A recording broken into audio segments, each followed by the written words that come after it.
死神器还有我们！克斯大人保佑你们，终于来了。而你，目不特顶，一瞬，好快！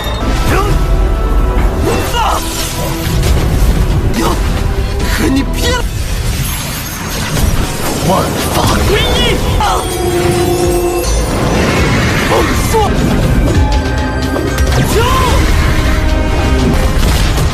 人类的心，你们完了！别等！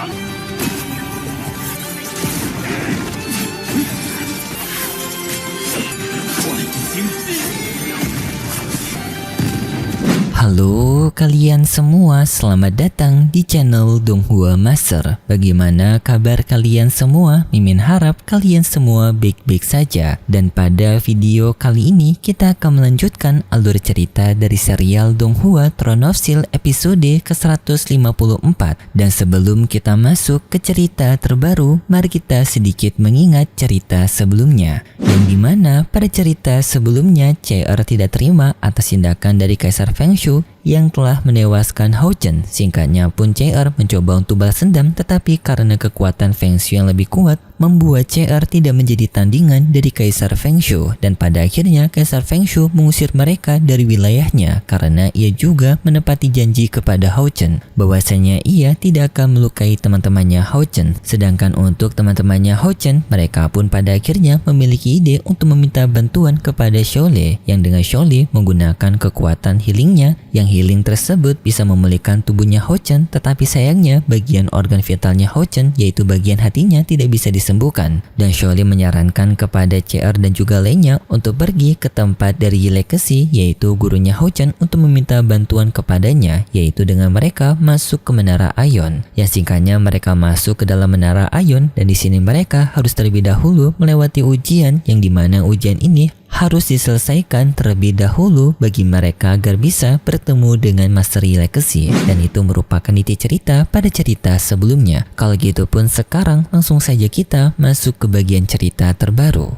Cerita ini berlanjut dengan diperlihatkan CR dan juga rombongannya yang mereka akan melewati ujian dari Menara Ion, yang dimana ujiannya ada 8 dan mereka sekarang berada di lantai ketiga. Dan di sini pun CR meminta bantuan kepada Ying'er untuk menjaga Hao Chen, sedangkan yang lainnya akan mengikuti ujian ini membantu CR. Mereka semua menuruti perintah CR. Kemudian pun CR bersama dengan kelompoknya memasuki tempat ujian tersebut, yang di sana mereka langsung disambut oleh sang penjaga ujian, yang dimana merupakan prajurit berkuda yang berada di tingkatan ke-9.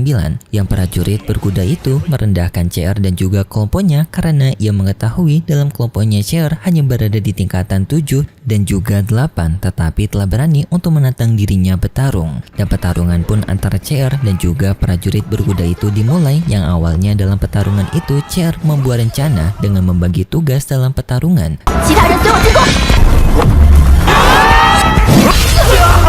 yaitu adanya petarung jarak dekat, jarak jauh, dan juga pelindung. Tetapi karena di sini adanya para anggotanya baru seperti adanya Wenzhou dan juga Zanfeng, membuat mereka kesulitan untuk bisa mengikuti cara bertarung kelompoknya Hao Chen. Jadinya pun CR menyuruh kepada semua orang untuk bertarung dengan gaya mereka masing-masing saja daripada formasi pertarungan mereka yang kacau.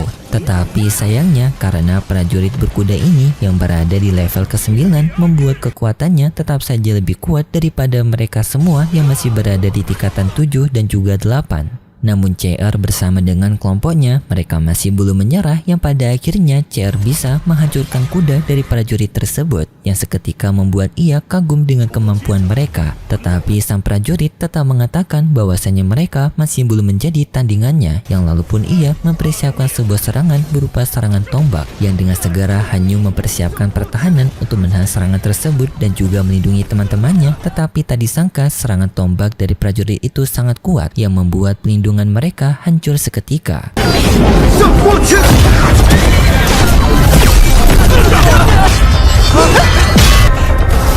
你的实力勉强还可以。mengakibatkan semua orang terpental di sana dan mengalami luka. Tetapi ia masih belum menyerah dengan ia tetap bertarung melawan prajurit tersebut. Yang di tengah pertarungan itu juga sang prajurit ini merendahkan mereka semua dengan mengatakan bagaimana kalian bisa berada di lantai ketiga padahal kekuatan kalian tidak mencukupi untuk sampai ke level ketiga. Yang di sini prajurit belum mengetahui kalau Hao Chen lah yang selama ini menggendong mereka. Jadinya tidak adanya Hao Chen membuat kekuatan kelompoknya CR menjadi sangat lemah. Teman-temannya CR yang sudah terjatuh melihat CR yang masih belum berhenti berjuang membuat mereka pun kembali bangkit dan langsung membantu CR menghadapi prajurit itu. Yang setelah itu pun mereka masing-masing kembali bekerja sama, yaitu dengan Hanyu yang merangkap sang prajurit agar tidak bisa kabur, dan selanjutnya yang lain mempersiapkan serangan mereka untuk menyerang prajurit itu, termasuk dengan CR yang menggunakan kekuatan dari Dewa Mautnya. Serangan gabungan mereka pun berhasil mengenai prajurit tersebut yang mengakibatkan prajurit itu kalah dalam pertarungan.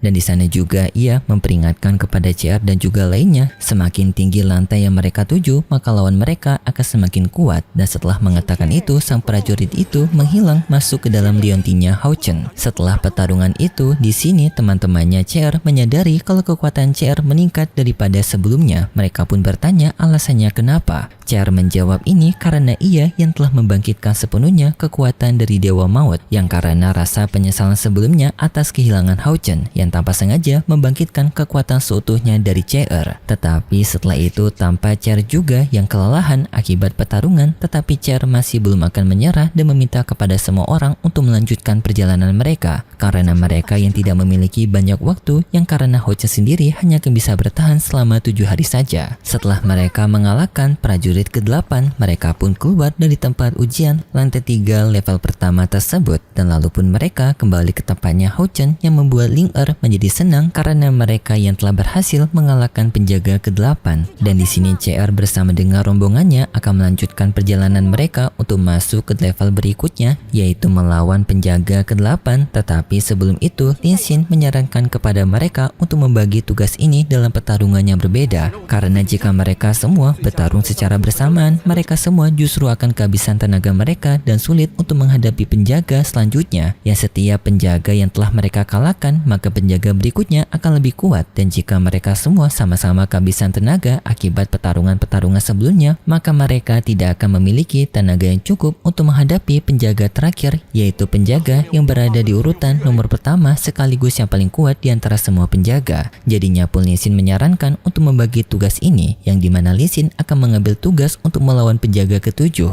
bersama dengan Qing Feng, dan di sini CR diminta untuk beristirahat untuk menghadapi penjaga terakhir yang lebih kuat. CR menerima saran dari Lin Xin dan ia juga setuju dengan saran Lin Xin. Dan setelah itu pun Lin Xin bersama dengan Qing Feng mereka memasuki ke tempat dari penjaga nomor 7. Di tempat penjaga nomor 7, mereka pun bertemu dengan sang penjaga nomor 7, yaitu penjaga cahaya. 克斯大人保佑你们，终于来了。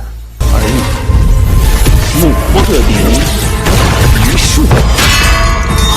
Yang di sini penjaga cahaya langsung mulai menyerang mereka dengan kekuatan cahayanya, yang tidak hanya serangan itu kuat, tetapi serangan itu juga sangat cepat, yang membuat Lin Xin bersama dengan Qing Feng mereka berdua hanya bisa melakukan penghindaran serangan dari serangan pertama penjaga cahaya tersebut. Yang di luar juga sang penjaga menara memberitahu kepada teman-temannya Hao Chen bahwasannya penjaga cahaya merupakan penjaga yang memiliki serangan cahaya yang sangat kuat dan juga cepat, yang seketika pun membuat Sima Shan dan juga lainnya merasa khawatir kepada mereka, karena di sini Lin Xin dan juga Qing Feng mereka berdua sama-sama memiliki pergerakan yang lambat. Jika menghadapi serangan cepat dari penjaga cahaya, kemungkinan mereka akan kerepotan. Benar saja sekarang Lin Xin dan juga Qing Feng mereka berdua sekarang benar-benar direpotkan oleh penjaga cahaya ini, yang pada akhirnya di sini mereka berdua membagi tugas, yang dimana Qing Feng akan melindungi Lin Xin sedangkan Lin Xin akan mempersiapkan serangan dari gulungan terkuat yang dimiliki oleh keluarganya.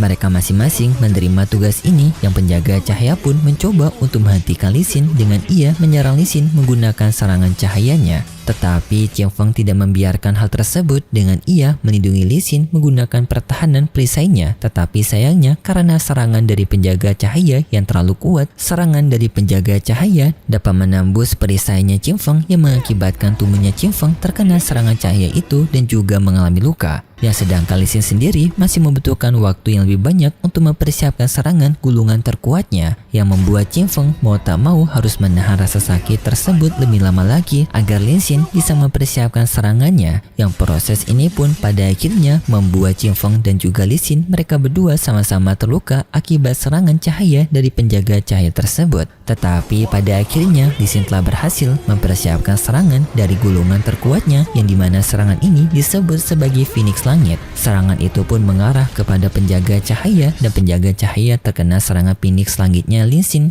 yang dengan hanya sekali serangan membuat penjaga cahaya langsung menghilang dari sana dikalahkan oleh serangan Lee Sin, membuat Lee Sin dan juga Qian Feng menyelesaikan ujian mereka. Tetapi setelah itu, Lee Sin bersama Qian Feng mereka berdua sama-sama kehilangan kesadaran mereka, dan sebelum Lee Sin terjatuh pingsan, tiba-tiba saja Lee Sin melihat bayangan Hao Chen dan bertanya kepada Hao Chen apakah ia mengecewakan Hao Chen. Hao Chen menggelengkan kepalanya, membuat Lee Sin merasa puas dan lalu pun Lee Sin terjatuh pingsan. Tetapi ternyata itu bukan Hao Chen melainkan Hanyu. Setelah itu pun Lee Sin dan juga Qian Feng mereka berdua dikeluarkan dari tempat ujian, dan setelah itu pun penjaga dari Menara Iron akan menjaga mereka. Sedangkan untuk CR bersama dengan kelompoknya diminta untuk naik ke lantai selanjutnya, yaitu lantai keempat, karena di lantai ketiga semua penjaga telah berhasil mereka kalahkan, jadi sekarang mereka diperbolehkan untuk naik ke lantai keempat. Tetapi setelah mereka masuk ke lantai keempat, di sini CR seketika pikirannya langsung berubah menjadi khawatir kepada kelompoknya setelah melihat kondisinya Lee Sin dan juga Qian Feng yang mengalami luka berat. Ia khawatir yang lainnya juga akan bernasib sama seperti Lee Sin dan juga Qian Feng. Tetapi Ying-Er menenangkan kepada CR bahwasanya Lee Sin kemungkinan besar tidak akan mempermasalahkan hal ini asalkan mereka bisa menyelamatkan Hao Chen. Singkatnya, setelah diyakini oleh Ying-Er, pada akhirnya CR tetap menerima bantuan mereka, dan di lantai keempat ini untuk melawan penjaga keenam, di sini Ying-Er bersama Wenzo akan maju bersama untuk menghadapi penjaga keenam, yang tidak hanya penjaga keenam saja tetapi juga penjaga kelima, yang di sini mereka akan menghadapi dua penjaga secara bersamaan, yaitu penjaga keenam memiliki kekuatan elemen api, sedangkan penjaga kelima memiliki kekuatan elemen es, yang mereka berdua masing-masing memiliki suhu yang ekstrim, yaitu api yang sangat panas dan juga es yang sangat dingin. Wenzo berhadapan melawan penjaga es, sedangkan Ying-Er berhadapan melawan penjaga api, yang mereka berdua sama-sama mengalami kesulitan.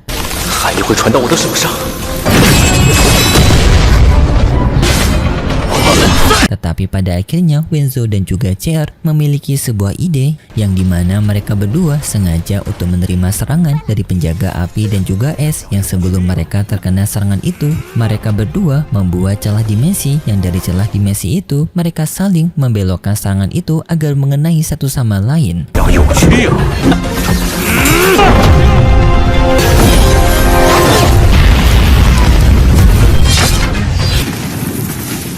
Yaitu penjaga es terkena serangan dari penjaga api, sedangkan penjaga api terkena serangan dari penjaga es. Ide mereka berdua berhasil untuk melukai kedua penjaga itu, tetapi kedua serangan itu masih belum cukup untuk mengalahkan penjaga api dan juga es, yang mereka berdua dapat membalikan serangan kepada mereka, membuat di sini Wenzo mengalami luka dengan tubuhnya yang membeku. Penjaga api dan juga penjaga es mereka memberikan pujian kepada Wenzo dan juga Ying-Er atas ide mereka sebelumnya, tetapi di sini penjaga api dan juga es mengungkapkan bahwasannya ide tersebut masih belum cukup untuk mengalahkan mereka berdua. Wenzo dan juga Ying-Er sekarang mereka berdua berada di kondisi yang terpojok, tetapi di sini Ying-Er masih memiliki satu cara lain. Tetapi cara ini diakui oleh Ying-Er kemungkinan besar akan memiliki resiko yang buruk kepada mereka berdua. Tetapi Wenzo tak mempermasalahkannya. Yang lalu pun di sini Ying-Er menggunakan teknik untuk memberikan peningkatan kekuatan kepada Wenzo, yang dimana peningkatan ini secara tiba-tiba memberikan kekuatan Dewi Binatang kepada Wenzo, yang memberikan peningkatan sampai ke level ke-9 kepada Wenzo untuk sementara waktu. Yang tak disangka dengan peningkatan tersebut Wenzo memiliki kekuatan untuk menghadapi dua penjaga secara bersamaan,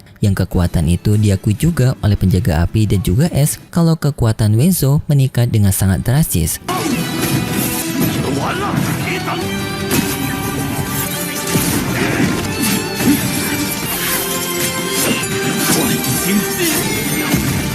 yang pada akhirnya Wenzo bisa mengalahkan kedua penjaga tersebut dengan peningkatan yang diberikan oleh Ying-Er. Tetapi setelah mereka mengalahkan dua penjaga itu, Wenzo dan juga Ying-Er, mereka berdua sama-sama tidak tersadarkan diri alias mereka berdua sama-sama koma. Yang di sini juga Chair bersama dengan lainnya langsung datang ke tempat Wenzo dan juga Ying-Er untuk melihat kondisi mereka, yang semakin membuat mereka khawatir dengan tingkatan selanjutnya, yaitu penjaganya yang lebih kuat lagi, yaitu penjaga 4 ke atas. Tetapi sayangnya setelah itu alur cerita dari serial Donghua Throne of Steel episode ke-154 bersambung. Kalau gitu pun terima kasih buat kalian semua yang sudah menonton video ini sampai akhir. Jika kalian suka dengan video kali ini, bisa beri like serta subscribe, dan sampai jumpa di video selanjutnya. See ya!